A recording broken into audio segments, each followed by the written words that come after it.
Pathian thu ngai thai tiu chanchin pha mar ka zik bung som le li chang som ni le guk apatin sau de ngai thai tiu na thu ki chet jok na dingin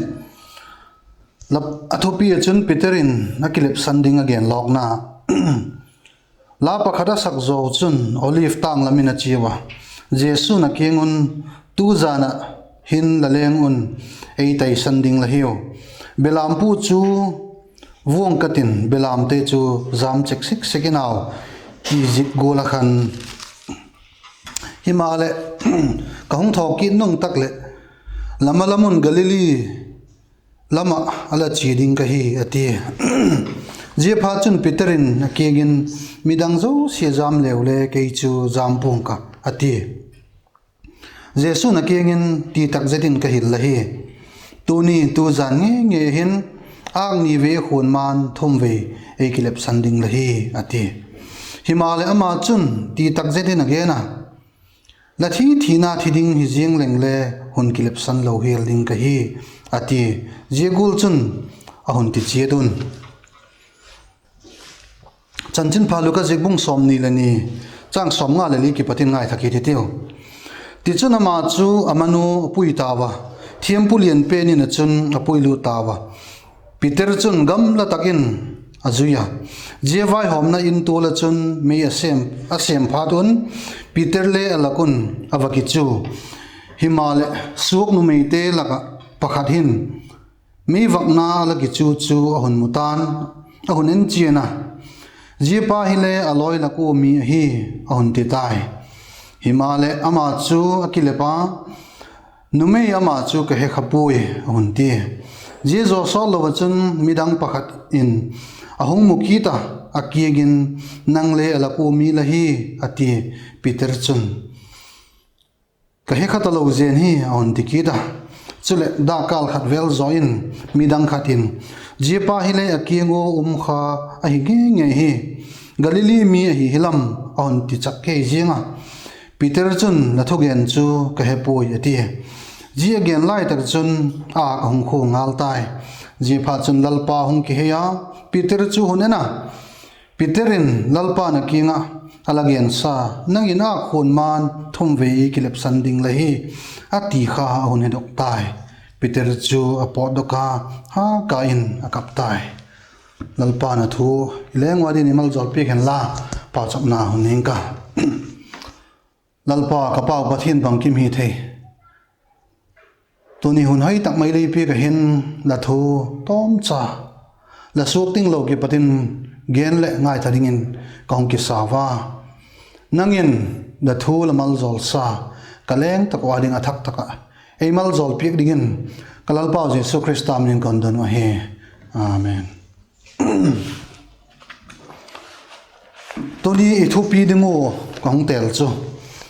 Ginumna Nisin Hinkhua ti he Ginumna Christian Hinkhua le ati thei thawa khovel mi hiam te I khosak khom nawa hin mi tam tak ten ila bol khil seko chu ginum lo na a hi lo le ku hem te ki pata I zui te alo le ginna konga kilip san na hi a hi Gingtute Pathian thua I na I zui na konga hin gin lo na Pathian ikilep sanaw jigen Pathian lumoi lo na ichungin atung thei seka atung sek ahi mihem ki kala le jiegin lo na chu kilep sanna te ang taka hi le kituk lo na kisuk lumoi lo na ang seka hi agin lo pen pena mihem chun le ama ading mi agin lo hi chun bangman amungai sekpu migin lo ati thei tho he ole thudik sa pakhat chu banghem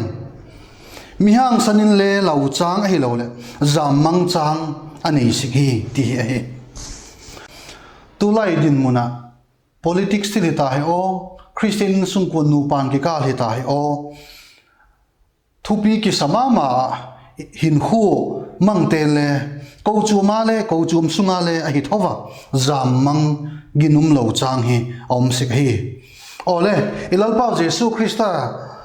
zui tu te kami som le ni hewa som le ni te la ka chun Peter hi min kilang alang sar pol lakin apanga Jesu Christa he chian ma tu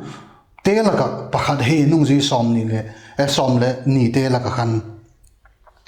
gin tak maya zui ding le ama thi tianga zui dinga ki gen a hi ahang sandan kha bang mai zo si huma ki gen a hi zigul to banga mi hang san mi ginum mi thupi nung zui tu Peter kha thil khok tak mai achungin atong ta hi chu bang hem iti hi chen numei maang le minaran maangin alalpa akilipsan hi thi tianga zui tua panpi tua ginumma pangjing dinga tigen pa chu numei maang le minaran maangin atom ta zigul to banga jing hi bangjik adi o ti ngai tu hi chun ama hi kiging zinga lo hi diam a hi lo hi le bangul din muna hi diam midang te khan la ma hi aging chama ma jingo na septe bung ri chang som le pathuma khai thei chun Peter le Johan han sandan midang te na muwa a hi jikin le kha hello mi bang malo mai hingal jegol to banga mi hang san mi ginum a hi uti midang te na hi tu khan lamdang asama ma jengo jegol to bang chamin a hi tu anung ji Jesu Christa nung ji som le ni ten le Peter hi iwa ngai to le bang hem ti khata koina dan khata ko yu ka ging chae ajik chu aginum na hang san na Jesu Christa dinga ki piak na te ho kha het sa hi vel gen tak help poitin je gol to bang chu bang dinga Jesu Christa chu je tak muna kha kilep mang san jing he di o Luka bung som ni le ni chang som nga le sagi som nga le get som ku khan akimu amma sa pena chun akilep san na to khan numei ama chu ke he pui ati apani na chun ka hi talo zen hi ati kita apathum na chun lathu gen chu ke he pui ati je akilep na pathum te hin again nop chu zegol hi je gol mi chu ke he khangai pui akieng in le kom khangai pui khoilam miam le ke he pui ama hi bangul ming bangula thili theina nei a hi lo le bangul khoilam apan hung ki panhem ti hi ke he pui ati nai ale bangding a Peter in lalpa phatsana kilep mang san jinga di o chanchin pha mar ka zik bung som le li chang som ni le ko na chu midang te zo sin hun jam san jing leo le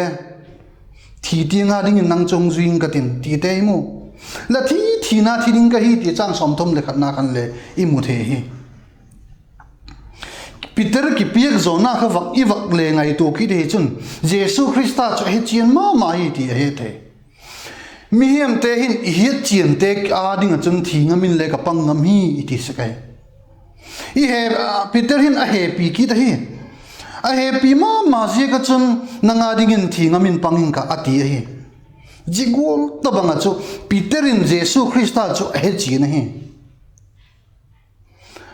happy a alung sieta zuita ka hi ti le he jigol chun ginum takal pa chu he tak hin numei maang le minaran te maang mai maya Jesu chu ka he papui khoilam mi hele ka he pui bang khoi ta bang ke panem le ka he pui ala ti mai ta chu bang ji dim ale ta he dot na poi mo tak mai pakhat tai ale Peter kha jigol to banga akile mangsan na hin thiam pulal te maang hin Peter hi dot na jigol to bang chu nein tale Peter hin adon hu na go he apedi o ti kong khada chun thiam pulal te ma anga chun ama hi ke khapui khoilam patmi le ke ahim le ke hepui ka hi talo zen hi tin don hu helding in agin cha khel pui jeta ka hin Peter hi akiging man lo ahi mai lalpa chu aphat santai ol sam ta cha no me ma chu ke khapui kahitalo zen hi ma zui tu kahitalo zen hi la thu gen chu bang gen na hem le ke pui ti to bang khan don hu mai ta chu Peter hi angol pau pau hi ta dim tu lai din mun hen vak suang tu ta le hen ku hem khat chun bang hem ti khata abola ama hi angolei tai iti mai thei ku to bang hem khat ginum tak mai thil phabol jing lai bang hem ti khat a hi lo lam dai hong ki he le bang hem khatin a bol hi te ven te ama chu ka ging cha thei pui ti hi tiu Peter je gol to bang ginum pa chun jesu chu akile mang san ta hi chu tak hen bang Zillai zil do sakem bi ti hi chun pakhat na chun thepna langsar ma le kilang tak mai midang te hi le muna hin jesu ikilep san iginum lo san khel lo mai the hi ma le chuti hi lovin thil mai te hin ikilep san the hi mi te vak muwa apola bang hem Pathian ho khom na te lo le mun khada chun je thepna chu ido zo mai the hi ma le thil mai bang malo mai ingai te hin ini sin hin khoi man na hin igin zo lo sek khadi o ti ma ne la mani ei ma le ma ki don le hino ado yum he apani na chun thepna ki sel gu mi ne het pi hello lakin pilwana nga hi bang heta ta thepna ki sel gu chu thil ki sel gu chu bang heta mi nei vak het pi hello et sangan nu le pan hin khu ki kala in sunga cheng khom bangza hem cheng khom na mun nu pan ki kala thil nok lo hi setanin pan na sa ta kai tak cheng chu ala bang hem ama pat ginum lo na atu the khovel mi te ho bol gula ila bol chang hi thil tam tak om je khovel dan he ti gol chi di bol lo le bang ne nguna le om ding hem bang golin i kho sa thei dem je gula chun iti mai the tulai din mun igam din muna covid-19 je ka i kho sak na dan te hole achum ke ta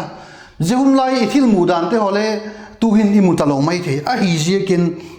ginum takin i na hin ginum takin ini sin hin kho hi mang le hino lalpa to ki jom na i su de jing le hino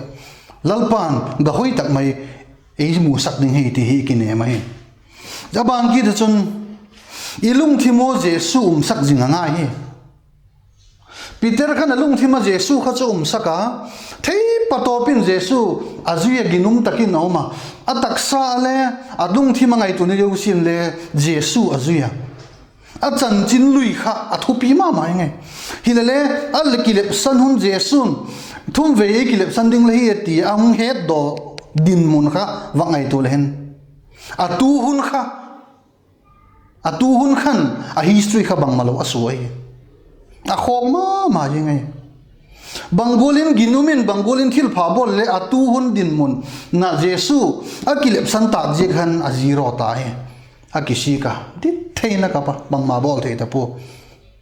achung athil tung he thil hak sa ta kai Zebul hi thil uma hi jiken Jesu zuitu gingtu hi na hin hun sin hin Jesu to ilalpa Pathian to ke pol jing i Christian in khu hi ima zel ding hi apalina chun eingon in le panpi hi tiu ei mangon changim nan le panpi hi tiu Christian ma sate kha bangol him e ton tang ma jingo igamin hango ko chum thupi tak mai dinin omta ai ton tang ma hoi ginum takin hongo tak muna chun missionary na hong semo chanchin phate ho ge thi tiangin ginum takin hong semo asip gaw tunin ko chum thupi tak mai lian tak mai iding taw he ale Peter chu vak en ki talehen Jesu Christa chu khadigol khan azuya Peter hi thiam lo I chan mai the a hi je ken je khovel adin mun khawa ngai dolen Peter hi thiam lo chan ngam de hi lo nat khat om the bangji ken azui tu thili thei tak mai thu gen le thiam thil mak lam dang tak le bol zegul mihing milar ma kha mata bang malo mai chang ta zui tu ka hi kiti di kha thil no mi ta lo mai the je tak muna chun ana ma kha le zui tu le hi ama kha je tak khan laginum tak lo matel e ka hi ta lo jani ti mi tam tak namuna ama doilo tu te laga chu kile mangsani olma ma ding he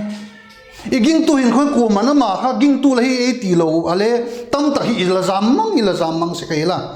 I zaman na dan hi kong za chum chu umina ye chu tunin gen I tup khel pui azui tu a ginuma angayu azui pa chu tom ta khovel mit muwa min ama tu hita thidinga pu yu hita je pa zui yang chu zui tu kai kiti di chu udum khel lo mai the hele tu ni hen je tak mun I Zillai di muthil poi mam chu je Peter in zui tu Jesu Christa kha hinga athi in le lo pi takin kai thoma je zui tu te hi na wa hen tu hun hen thagau thing tho pan pi na za la hen hi ha zeli no ma Pathian ni mau I pui pi ka ama zui tu te ki hi na khat le khat ki som dola khat le khat ki til ha ta ki khom thei lo len le tu hun I din mun te je kin ki khom thei lo len le khom pin nu le Pathian ngai tu na ni office ke patin je gol hin thu gen te ho ngai thadingin tu lai changkan na media mangin ti golen yum na munin ingai thati ta je gol to bang khat le khat ki som dol tu tak yum thei jing lai hoin lalpa hi ki mangsan lo ama ju ya mam len ti hi u dom mama he I kho sak na ni dang I kho sak na te hi bang hi hello tu din mun sang le ala hoi zo tu din mun hi nasadaka kim lam mano la hi mai the taksadana le sum le pai muna nei le cha hol nan le ilung thim te hole nasadaki ni su se tamai the I kho sak dan we ki sang ma jing ta je chung chun ini sin hin kho hin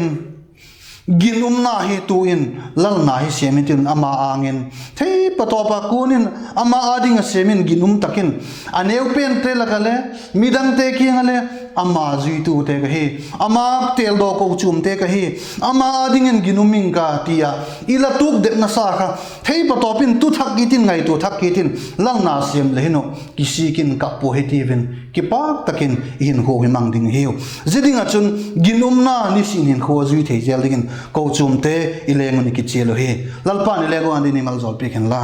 amen.